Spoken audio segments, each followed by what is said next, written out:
G'day everybody, it's Max, and welcome to Transport Fever 2, the Maritimes Holiday Edition. That's right. Of course, we are going through and looking at all the games that I've played throughout the year. Well, almost all the games. Some of the games, of course, were demos and things, and they don't work anymore. But hey, we're trying to look at as many of them games as we can. And of course, one of the big games that we played this year and had a series on was Transport Fever 2, specifically the Maritimes map. Now, for anybody that doesn't know, of course, the Maritimes is where I'm from, here in Canuck land, and of course, the Maritimes of Nova Scotia, New Brunswick, and Prince Edward Island have been my home for most of my life, and it's a great place to live. Of course, it's been a great place just to be, especially the last couple of years. Let me tell you, it's been awesome here. With that, of course, this is the holiday specials where we're going through and we're having a look at all the games and the things that we've done. And of course, we're going to take a small tour in here as well. So come join me as we take a look around the Maritimes once again, just to see what's going on with the trains, the planes. Well, there's no real planes in this one, but we got a lot of boats. We got a bucket load of boats. So let's have a look at that and get into it. And that's right, we're back into the Maritimes, where I'm from here in Canuck land. Of course, for those who didn't see the series, of course, this map here in Transport Fever 2 is based on the Atlantic. Well, it's basically based on the Maritimes. If it was Atlantic Canadian, Newfoundland and Labrador would be included, and they would be right up here. But because of the three provinces of New Brunswick, Nova Scotia, and Prince Edward Island, it is considered to be the Maritime provinces here in Canuck. And of course, this is where I am from, and of course, this is the map we had to play. Let's actually get it up and running and get it started and do all the things. We've got way too much money. Of course we did. We have way too much money doing way too many things. And of course we get to do all kinds of way too many drive-thrus and all the moving of the cool stuff. I mean, you know, we did a lot of cool things in this map, and we are going to have a look at a couple of them cool things. Of course, this of course is us heading out of Halifax, Dartmouth here. And of course Halifax, Dartmouth is it's called the Halifax Municipality now, but basically the Halifax Dartmouth area is the capital of Nova Scotia for the province of Nova Scotia, and so of course it's headed for Dartmouth West. Really, considering we just left the capital, I don't know what Dartmouth West you're headed for, but I guess you're headed off for food grain. So that is the thing you're doing. But let's have a look at a couple of the really, really cool things we did with this map. One of those really cool things we did was boats. You betcha. I mean, we did really cool things with boats on this map here. And we are hauling both all the iron and the ores and the things all the way from Sydney, which of course is on Cape Breton Island of Nova Scotia, all the way down to the other end, which of course these boats are taking all of that stuff all the way down here. I believe it's to almost to Yarmouth. Yeah, exactly. So the really cool part about this is that they're all the way up here, and it turns out Cape Breton is a big mining town, and it was a really, really big coal town for many, many decades. And of course, here we have all our coal mines and our ore mines, and we have all these ships taking all that ore down here into this. And this, of course, this worked out so good. I can't believe how good it worked out. And of course, then we distributed that all around. Of course, one of the very first lines we set up here was actually in the center, here in Truro, Nova Scotia. It is considered to be the hub of Nova Scotia because literally all the major highways basically come through Truro. So when you come into the province through this little inlet here, the highway comes into Truro and basically splits out. Right now, to come down this way, you actually have to head in more towards the city, and then it comes down this side of the province. But then Truro goes down towards Halifax and down here, or you can continue this way up to the island. Basically, that is why it's called the hub. Now, Now, another really, really awesome thing we did with this map, and we did this early in the game, was the oil setup. I mean, the oil setup in this thing is amazing. Amazing. You betcha. I mean, we do this oil down here. Now, of course, for those knowing about New Brunswick, basically the Irvings, must own like 3/4 of New Brunswick. They are a big oil conglomerate and are quite famous here in Canada. You'll see their Irving gas stations everywhere. And their home base is in New Brunswick. And, of course, down here in St. John, of course, they have a huge refinery set up down here. So it was only appropriate that we had raw oil being taken from here. And then, of course, being turned into barreled oil. But then taking that and then moving it all the way up north to be turned into fuel to then be brought all the way back to be used in St. John and Woodstock and other places. This was this was awesome. I mean, I really shouldn't move around so much. Listen, can you show me the things? Yeah, show me the things, right? I mean, and you gotta love a big boy, right? You just do. You just got, whoa. No. We don't want to go left and right. I want to go up. There we go. I mean, you just gotta love a big boy, because it's big, and it's a boy. It's a big boy, right? So you gotta love a big boy when you see one. And, I mean, these things were amazing. And there goes Moncton there. And, of course, this guy's headed all the way up north with his fuel to switch this out. And so we're actually going to try and find a train up here. We'll find one of the trains that is actually up here switching fuel around as we speak. Are you going to be one of my trains that is actually going to come in here? I believe you are. I believe you are, fine sir. You are going to come in here and you're going to do a little bit of a thing with fuel. And I believe that, well, I guess they both are. Where is your next destination? Woodstock fuel train line. Where is going to be your next stop? Wow, you're going to be going to Edmundston. Okay. Well, we might follow you because that means he's going to go up and around. And where is your next stop going to be, my friend? You're going back to St. John. So we're actually going to follow this guy. This, of course, will take us all the ways down and around. And he's going to come out of the factory there. Yes, there we go. Not to say as I don't enjoy northern New Brunswick. In fact, I have been there actually many, many times in Woodstock, in Maitland, and all them areas. Even in Bath. Yep, that's a place. And I have been there. And so, why are you slowing down so much? Did I not put enough signals on this section? Is that a bad thing for me? I guess it is. I guess I should have had more signals. This, of course, puts us back onto what would be considered more of the main line.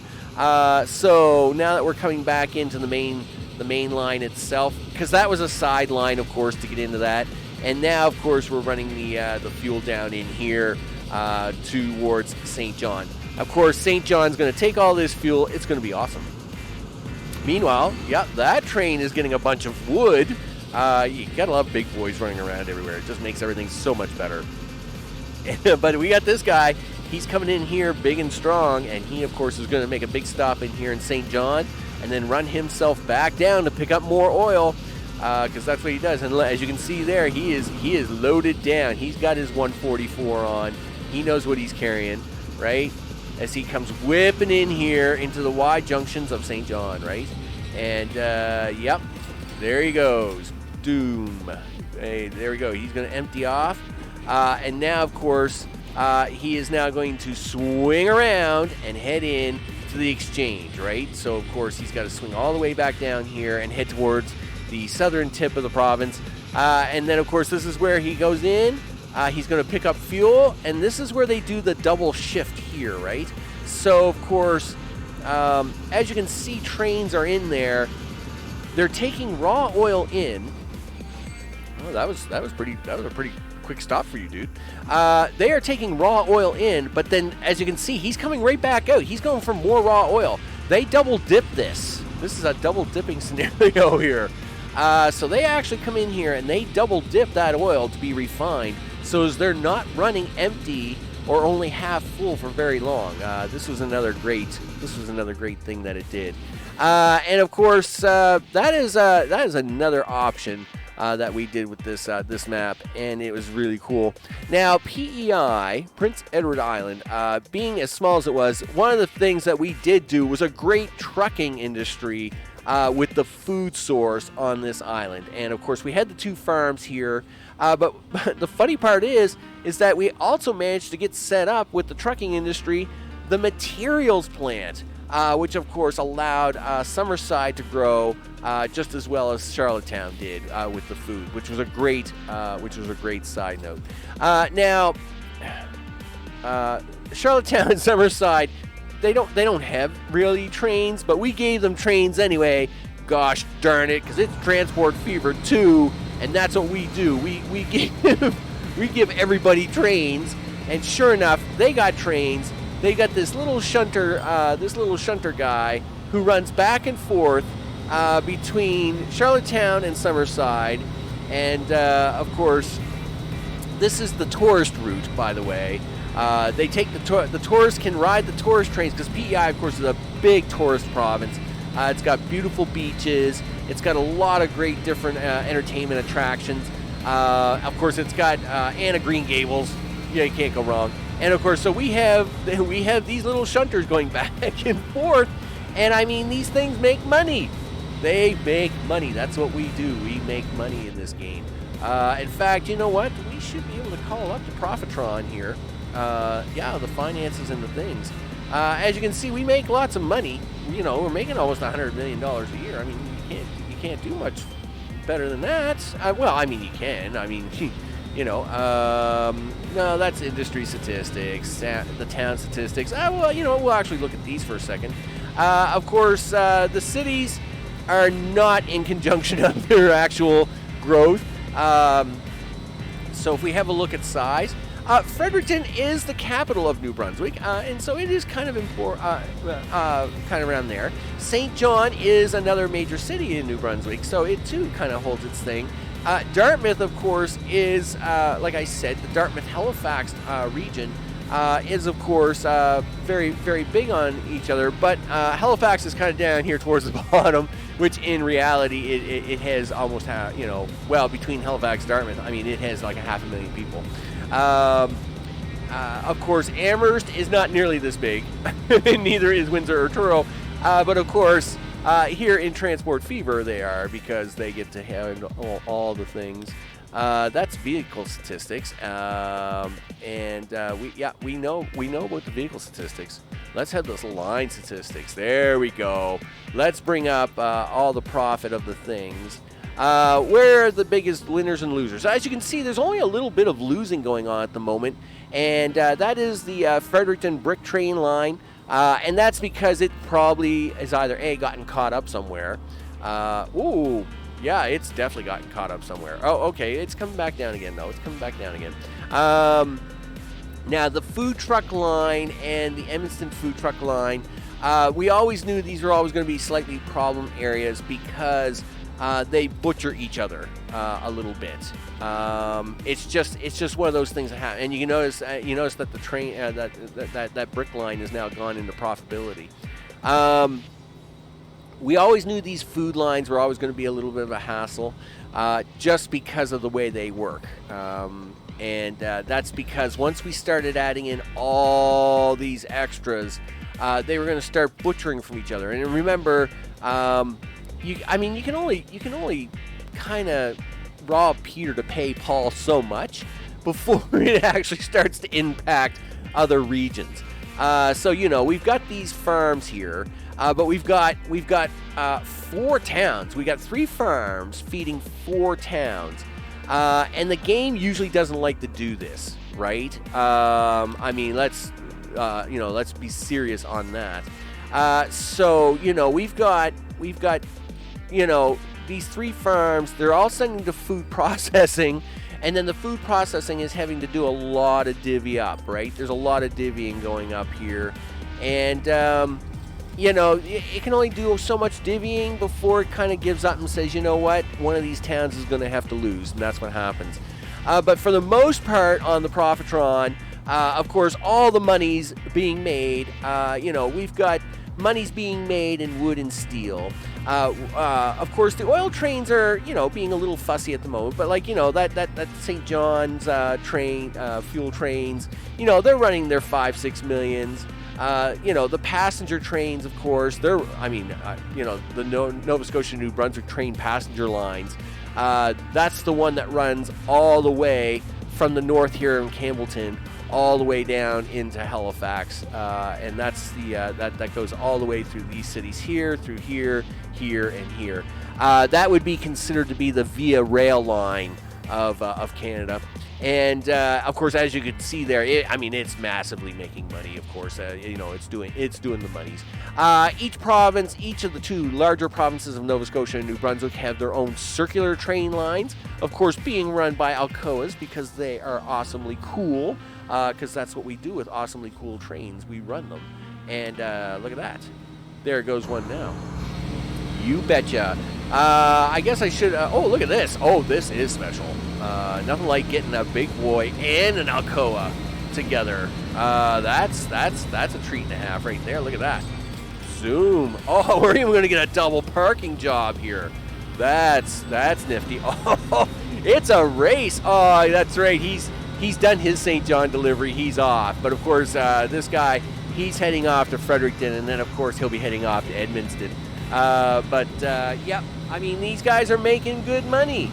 Everybody's making monies. We like it when we makes the monies when it comes to doing all this stuff. So the boats, they make great money, running that ore up and down. Of course, we had the passenger lines. They're making the great money. Of course, we've had the truck lines. They're doing the food lines. They're doing all our food prep. They of course, did great. There was just so much good. There was so much good on this map. And, my bad. Hey, Mr. Left Hand, he's got a mind of its own sometimes, right? Overall, this map was a lot of fun. Transport Fever 2 is just a lot of fun. We even tried some crazy experiments, some of the lines I have running on here are pretty goofy. They are pretty goofy looking lines when you look at them, right? They are not easy lines to look at. Look at this wood line. We have you have wood being taken. We have steel and stuff being taken from up here, and wood being taken from here. It is shipped all the way up here to be processed. Okay? Then that wood is taken all the way back, right? Because that's what we do, right? We take that wood all the way back, and we make stuff with it, and then we pick up more wood, right? So we make them gears here, drop that wood off, and then we go pick up more wood and more steel. And this is all done in a mega loop. It's a crazy mega loop, Just close that off. Look at this crazy mega loop. We're picking up trees. We're delivering trees. We're picking up steel. We're delivering steel. We're picking up the steel and making the gears. And then we're going back up to pick up more trees and more gears. This is, and again, I love making routes like this, where I can take a train and make that train literally run 99% of the time full, right?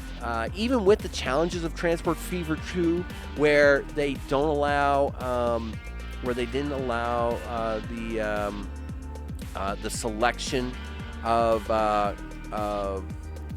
preventing items in a car. So, like for example, in a hopper, I can't just say coal or iron.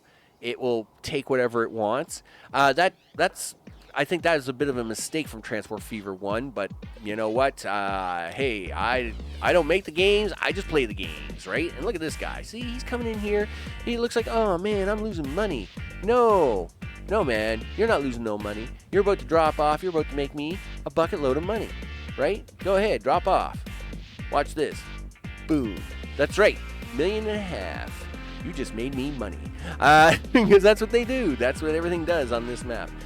We got to use a lot of the industries. Not all of them, of course. But we did get to use most of them, and that made a lot of the towns grow, and it was really cool. Of course, is Transport Fever going to be played sometime within 2022? I'm sure it will be. Of course, I love playing Transport Fever 2. I love playing Transport Fever 1 and 2.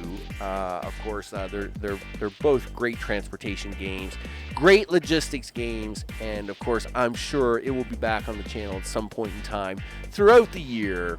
And again, I want to thank everybody for watching all the series this year through the holiday specials and of course throughout the year. I'm Max.